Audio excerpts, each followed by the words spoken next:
ஒவ்வொரு வாரமும் ஒரு வெரைட்டி சாதம் பார்த்துட்டு இருக்கோம். இந்த 3வது வாரத்துல ரொம்ப டேஸ்டான ஈஸியான எலுமிச்சை சாதம் எப்படி செய்யறதுன்னு பார்க்கலாம் வாங்க. ஃபர்ஸ்ட் நார்மல் சைஸ்ல இருக்க 4 லெமனை பிழிஞ்சு சாறு எடுத்து வச்சுக்கலாம். கடாய் சூடானதுமே தாராளமா நல்லெண்ணெய் ஊத்திக்கோங்க.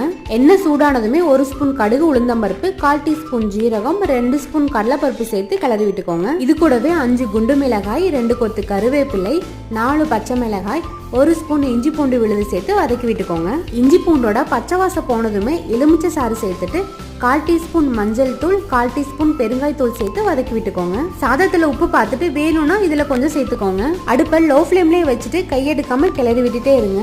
அவ்வளோதான், மேலெல்லாம் நல்லா எண்ணெய் மிதக்க எலுமிச்சை சாறு சூப்பரா ரெடி ஆயிடுச்சு. கொஞ்சம் கொஞ்சமா சாதத்துல கலந்து கிளறி எடுத்துக்கோங்க. இந்த அளவு எலுமிச்சை சாரை சாதத்துல கலந்து 5 பேர் வரைக்கும் தாராளமா சாப்பிடலாம். அவ்வளோதாங்க, டேஸ்டான ஈஸியான எலுமிச்சை சாதம் குயிக்கா ரெடி பண்ணியாச்சு. நெக்ஸ்ட் வீக் வேறொரு வெரைட்டி சாதத்தோட சந்திக்கலாம். நம்ம சேனலை மறக்காம சப்ஸ்கிரைப் பண்ணிக்கோங்க. தேங்க்யூ.